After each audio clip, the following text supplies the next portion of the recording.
În primul rând, trebuie să spun că îl cunosc de foarte multă vreme pe domnul Agot, când eram cu toții foarte tineri și foarte entuziaști.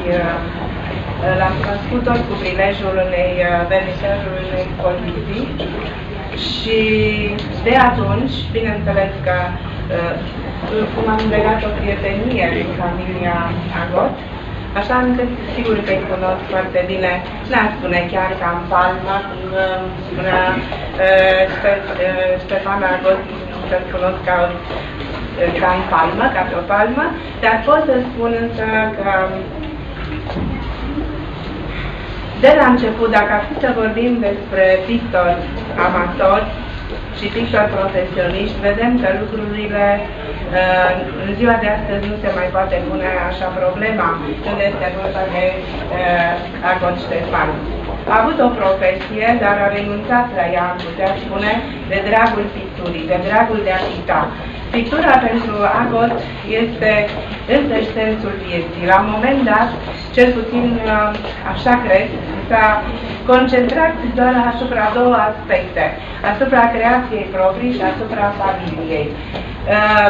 Și pasionat, este singurul lucru pe care l-a făcut. A pictat, a mers în tabere de creație, a meditat asupra creației sale, asupra creației în general. Și acest lucru cred că este foarte evident și în tablourile sale. A fost, am impresia, elevul domnului Cristofi la un moment dat, cu mulți ani în urmă.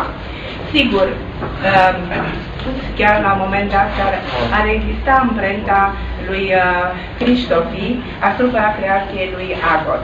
Dar este foarte evident că este cu totul o altă personalitate, că ceea ce a asimilat din istoria artei și din lecția primită de la Cristofi sau din alte direcții, le-a asimilat într-un mod foarte personal. Dacă Cristofi este un pictor apolinic, am spune, foarte seren în tablourile sale, aduce multă bucurie, culori senine, luminoase, o verbă cromatică mai dincolo de visarea, dincolo de eleganța unor tablouri, cel puțin din ultima sa perioadă de creație, cu ani în urmă. După ce vedem că la Agot este o pictură mai meditativă, mai observăm că este vorba de un artist singuratic, o anumită melancolie, o anumită tristețe, o anumită îngândurare. Putem să spunem că surprindem în toate tablourile sale. Sigur, vom recunoaște și teme, anumite teme care au apărut în creația unor artiști interbelici, cum sunt căpițele, atrași artiștii, tocmai datorită formei geometrizate, posibilității de a construi un tablou și de asemenea de a șterge apoi culorile. Recunoaștem o sinagogă, chiar în fața mea, o lucrare care o cunoaștem și din creația lui Leon Alex și altor artiști interbelici, apoi Mihai Tompa și el, alți artiști care, sigur, la fel, datorită posibilității de a construi spațiul, de a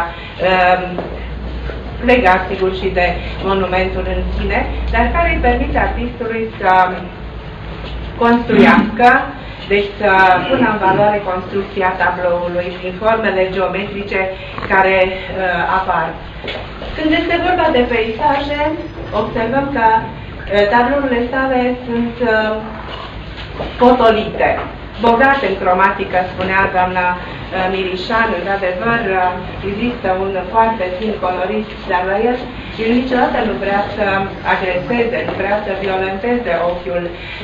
Întotdeauna are o discreție cu care se exprimă și este o anumită melancolie, o anumită singurătate. Nu mai vorbim de toate aceste teme. Apoi surprindem în lucrările sale memoria orașului, personaje în costume de epocă, personaje care sigur că erau prezente în acea la Belle Époque de început de secol și pe care le recunoaștem, care animă cu discreție, cu melancolie, prezente și totuși părernice în câteva imagini pe care le aveți. Abordează de altfel o tematică foarte diversă, nudul, peisajul, compoziția, tematica istorică, am putea spune, dar care sigur că include o notă de expresionistă chiar în acest tablou, sau teme religioase în care iarăși îl vedem pe Agos, omul meditativ, omul care își pune întrebări, care se frământă, care sigur că în singurătatea atelierului are timp să mediteze la probleme de viață, de moarte legate de om. Ceea ce vedem este, cum spunea și Aristul, o secvență a celor 35 de ani de creație, mult puțin, este mult într-un fel, dacă ne gândim că zi de zi artistul stă, meditează în singurătatea atelierului său, prea puțin interesat de evenimentele atât de turbulente și atât de zgomotoase, încât poate, cu toată sinceritatea și cu toată ființa sa, să mediteze, să se gândească și apoi să dea expresie propriilor trăiri, propriilor viziuni, cu referiri la realitate, cu referiri la un trecut, cu amintiri, cu o notă, în orice caz, o percepe a melancoliei în aceste imagini. Eu vă mulțumesc și îi mulțumesc și sperăm să ne mai întâlnim cu alte expoziții tot atât de frumoase.